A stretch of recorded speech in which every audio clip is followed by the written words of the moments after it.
आज हम पढ़ेंगे डायरेक्ट शियर टेस्ट के बारे में। इसमें दो तरह का टेस्ट पढ़ना है, आगे दो नहीं एक्चुअली तीन पढ़ना है। वेन शियर टेस्ट भी पढ़ना है, direct shear test, triaxial shear test और वेन शियर टेस्ट। तो आज हम पढ़ते हैं शियर स्ट्रेंथ में डायरेक्ट शियर टेस्ट। तो डायरेक्ट शियर टेस्ट में एक शियर बॉक्स होता है, जैसे यहाँ के दिख रहा है, एक बॉक्स टाइप का है, या तो ये सर्कुलर होता है या स्क्वायर बॉक्स होता है, जिसका डायमीटर 60 mm होता है। मतलब थोड़ा सा इसमें पहले लिखते हैं, in direct shear test, in direct shear test a shear box is taken either square or circular, having 60 mm side और diameter रिस्पेक्टिवली। मतलब ये जो शियर बॉक्स है उसका एक स्क्वायर फॉर्म में होगा, जस्ट इस टाइप का, लेकिन ये रेक्टेंगुलर है, स्क्वायर फॉर्म में होगा, जिसका एक साइड कितना होगा 60 mm होगा, या इसका जो डायमीटर होगा, अगर ये सर्कुलर होगा तो इसका डायमीटर होगा, तो डायमीटर इसका कितना होगा 60 mm के बराबर होगा। इसमें हम लोग क्या करते हैं कि एक शियर बॉक्स लेते हैं और ऊपर से नॉर्मल लोड लगाते हैं, जिसके कारण नॉर्मल स्ट्रेस इसमें डेवलप होगा। और यहाँ पे क्या करते हैं, एक शियर फोर्स लगाते हैं, जिसके कारण क्या होता है, ये लोअर पोर्शन यहाँ से स्लाइड कर जाता है।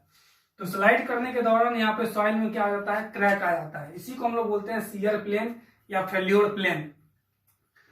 इसमें लोड जो होता है कितना लगा रहे हैं वो डायल गेज पे नोट होता है, और इसमें दो पोरस स्टोन को हम लोग सॉइल के एक अपर लेयर पर एक लोअर लेयर पर इसको क्या करते हैं, रखते हैं, और इसको लैब में किया जाता है। इसमें ऐसा कोई भी मैकेनिज्म नहीं अवेलेबल होता है ताकि सॉइल के अंदर जो पोर वाटर प्रेशर डेवलप कर रहा हो उसको हम लोग मेजर कर पाए। पहले इसको लिखते हैं, उसको फिर इसको हम लोग समझेंगे कि पोर वाटर प्रेशर क्या होता है। सबसे पहले क्या समझे कि एक बॉक्स होता है जिसका या तो ये स्क्वायर बॉक्स होता है या सर्कुलर बॉक्स होता है, जिसका डायमीटर 60 mm अगर सर्कुलर हुआ तो, अगर ये स्क्वायर हुआ तो इसका साइड कितना हुआ 60 mm का साइड होता है। इसमें ऐसा कोई भी मैकेनिज्म नहीं होता है जिससे हम लोग क्या कर सकें, पोर वाटर प्रेशर को मेजर कर सकते हैं। There is no mechanism to measure pore water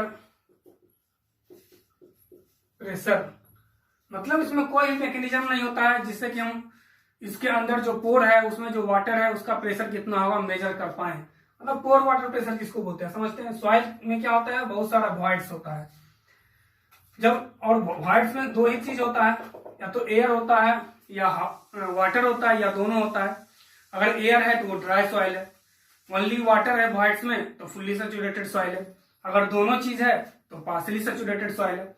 जब इस पे हम लोग ऊपर से लोड लगाते हैं तो क्या करता है, वाटर इस लोड के अगेंस्ट में एक लोड लगाता है, कहां, around the wall of the voids के वॉल के चारों ओर क्या करता है, प्रेशर लगाता है।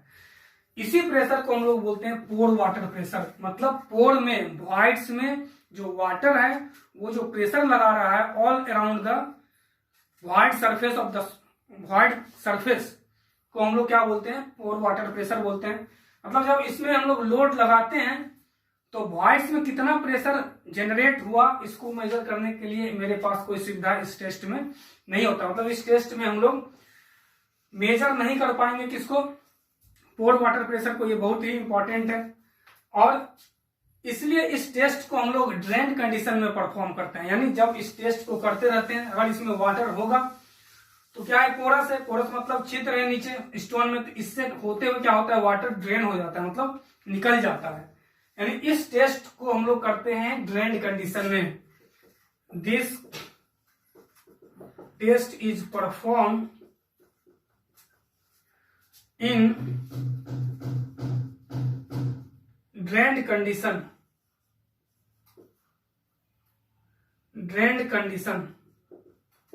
यानी इस टेस्ट को हम लोग परफॉर्म करते हैं ड्रेन कंडीशन में। मतलब वाटर इस पे लोड लगाएंगे जैसे, तो लोड के कारण इसमें प्रेशर बढ़ेगा सॉइल पे, तो वाटर क्या होगा इसमें लीक आउट होगा, मतलब निकलना शुरू हो जाएगा, मतलब वाटर इसमें नहीं रहता है। और इसका सबसे इंपॉर्टेंट पॉइंट है कि हम लोग डायरेक्ट शियर टेस्ट को ओनली सैंडी सॉइल के लिए करते हैं। Direct shear test is only applicable for sandy soil. This test is suitable mainly, लिख देते हैं इसको, this test is suitable mainly, this test is suitable mainly sandy soil. ये टेस्ट मेनली सुटेबल है सैंडी सॉइल के लिए। इसमें हम लोग क्या करते हैं, अब इसको स्टेप वाइज समझते हैं। ये तो सारा इसमें जो पॉइंट मेन था वो समझे कि इसमें डायरेक्ट शियर टेस्ट में एक बॉक्स लेते हैं जिसको बोलते हैं हम लोग शियर बॉक्स। उसमें या तो स्क्वायर्ड होगा बॉक्स या सर्कुलर होगा। अगर स्क्वायर्ड होगा तो उसका साइड 60 mm होगा, सर्कुलर होगा तो डायमीटर 60 mm होगा। दूसरा पॉइंट इसमें कि इसमें कोई भी मैकेनिज्म मेरे पास अवेलेबल नहीं होता है, मतलब कोई भी यंत्र अवेलेबल नहीं होता है, इसके कारण हम इसमें पोर के अंदर कितना प्रेशर डेवलप हो रहा है उसको मेजर कर सकें। तीसरा, इसलिए इसको ड्रेन कंडीशन में क्या करते हैं, इस टेस्ट को करते हैं, मतलब प्रेशर लगाएंगे, वाटर इससे क्या होगा, स्पीच आउट होगा, सीप होगा, बाहर निकलेगा। और ये ओनली सैंडी सॉइल के लिए ही अप्लीकेबल होता है। इसमें करते क्या है, हम लोग अलग अलग नॉर्मल लोड के लिए अलग अलग शियर फोर्स लगाते हैं, निकालते हैं। मान लीजिए कि थोड़ा सा इरेज करते हैं, मान लीजिए यहाँ normal stress, normal force 10 Newton लगाए, तो 10 न्यूटन के लिए कुछ शियर फोर्स लगाएंगे हम लोग, ताकि ऊपर से इसको दबा रहे हैं, और किनारे से जब इस पे हॉरिजॉन्टल फोर्स लगाते हैं तो कुछ फोर्स आएगा जिसके कारण ये स्लाइड कर जाएगा। तो बहुत सारा नॉर्मल स्ट्रेस के लिए बहुत सारा हम लोग क्या करते हैं, शियर स्ट्रेस निकालते हैं। फिर से इसको देखते हैं, जब ऊपर से हम लोग लोड लगाएंगे इसमें, जैसे यही बॉक्स है मेरा, ऊपर से हम लोग क्या करते हैं, इसमें नॉर्मल लोड लगा रहे हैं और नीचे हॉरिजॉन्टल लोड लगाते हैं। इसको बोलते हैं हम लोग शियर फोर्स, ऊपर वाले को नॉर्मल लोड। तो ऊपर जितना लोड लगाए, कितना लोड में क्या हो गया, स्लाइड करके ये फेल हो गया। इसी को हम लोग क्या करते हैं, कैलकुलेट करते हैं, मतलब मेजर करते हैं यहाँ रीडिंग देख के। मतलब बहुत सारा नॉर्मल लोड के लिए, यानी फर्स्ट बार एनुअल लगाए तो उस समय मान लेते हैं मेरा शियर फोर्स टाउ 1 आया, मतलब टाउ 1 लगाए तब सरका। फिर मान लेते हैं लोड को बढ़ा देंगे, 15 न्यूटन कर दिए, तो फिर ये भी बढ़ जाएगा, मतलब और हमको कस के फोर्स लगाना पड़ेगा इसको स्लाइड करने के लिए। 20 लगा दिए, और हमको ज्यादा हॉरिजॉन्टल फोर्स लगाना पड़ेगा स्लाइड करने के लिए। ये दो डाटा हम लोग क्या करते हैं, मेजर करते हैं, नॉर्मल लोड और शियर फोर्स। और इस दोनों के बीच में हम क्या करते हैं, एक ग्राफ खींचते हैं। किसके बीच, नॉर्मल, इधर शियर स्ट्रेस लेते हैं हम लोग,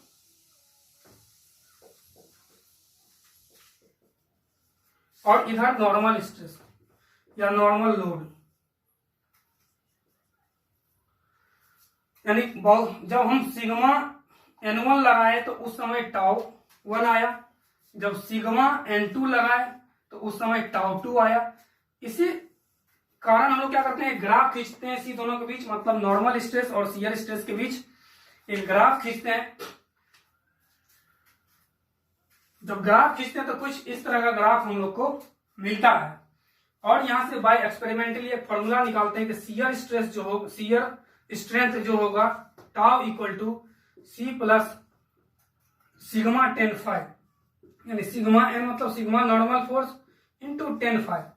और 10φ क्या होता है, एंगल जो यहाँ है, जब इस पॉइंट पे इनिशियल पॉइंट पे हम लोग स्लोप डालते हैं, वो जो एंगल बनाता है उसी को हम लोग बोलते हैं एंगल ऑफ इंटरनल फ्रिक्शन।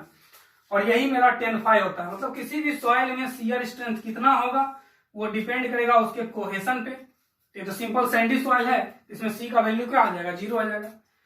और दूसरा नॉर्मल स्ट्रेस पे, और अगला जो डिपेंड करता है वो एंगल ऑफ इंटरनल फ्रिक्शन पे, यानी shear strength equal to C plus sigma 10φ। ये हम लोग का था डायरेक्ट शियर टेस्ट। तो डायरेक्ट शियर टेस्ट में फिर से समझते हैं, क्या समझे कि एक बहुत सारा नॉर्मल लोड के अगेंस्ट बहुत सारा शियर फोर्स हम लोग निकालते हैं और नॉर्मल फोर्स और शियर फोर्स के बीच एक ग्राफ खींचते हैं। तो वहां से एक एक्सपेरिमेंटली फॉर्मूला आता है tau equal to C plus sigma 10 phi, और इसी को हम लोग बोलते हैं शियर स्ट्रेंथ। जहां पे टाउ क्या है मेरा शियर स्ट्रेंथ है, सी समझ रहे हैं हम लोग कोहेशन है, सिग्मा एन क्या है नॉर्मल स्ट्रेस है, और फाई को हम लोग बोलते हैं एंगल ऑफ इंटरनल फ्रिक्शन। यानी फाई को हम लोग क्या बोलते हैं एंगल ऑफ इंटरनल फ्रिक्शन। इसके बारे में फर्स्ट यूनिट में थोड़ा सा हम लोग डिफाइन किए थे। एक सी सॉइल होता है जिसको हम लोग क्ले बोलते हैं, एक फाई सॉइल होता है जिसको हम लोग सैंड बोलते हैं, और सी फाई क्या होता है सिल्ट में नेचर होता है सी फाई, मतलब कुछ क्ले का भी गुण होता है उसमें, कुछ सैंड का भी होता है। तो इतना मेरा क्या था डायरेक्ट शियर टेस्ट था, और डायरेक्ट शियर टेस्ट की मदद से हम लोग शियर स्ट्रेंथ लैब में निकालने के लिए सीखे। Tau equal to C plus sigma 10 phi. अब इसका क्या होता है कुछ लिमिटेशन है, लिमिटेशन के बारे में ऊपर हम लोग चर्चा किए भी थे। लिमिटेशन, तो इसका पहला लिमिटेशन क्या है कि जो प्लेन जहां से ये फेल करता है, अभी हम लोग देखे थे कि जहां से ये फेल करता है वो मेरा वीकेस्ट प्लेन नहीं है, क्योंकि ये यहीं से स्लाइड कर रहा है। तो जब यहां से ये स्लाइड करेगा तो यहीं से फेल करेगा। सॉइल कहां वीक है इस पूरे लेयर में ये हमको एग्जैक्ट पता नहीं चल पाता है, यानी एक्चुअल जो मेरा फेल्योर प्लेन है इस टेस्ट से पता नहीं चलता है, इसलिए ये टेस्ट उतना अच्छा नहीं होता है। दूसरा हम लोग पढ़े कि इसमें कोई भी मेरे पास यंत्र या मैकेनिज्म नहीं होता जिसके चलते हम लोग पोर वाटर प्रेशर को हम लोग मेजर कर सकते हैं। तीसरा लिमिटेशन है कि ओनली सैंडी सॉइल के लिए ही होगा, अदर सॉइल के लिए इस टेस्ट को हम लोग नहीं कर सकते हैं। और चौथा जो है stress condition is non only failure condition. Stress the stress condition is known only at failure,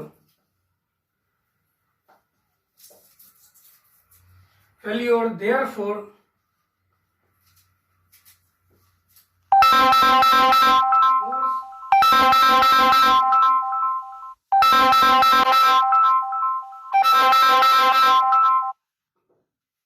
इसलिए मोर सर्किल हम लोग को बनाना क्या होगा इसमें डिफिकल्ट होगा, क्योंकि स्ट्रेस जो है ओनली हमको कब पता होता है फेल्योर कंडीशन पे, जब फेल कर रहा है उसी समय का स्ट्रेस निकालते हैं हम लोग।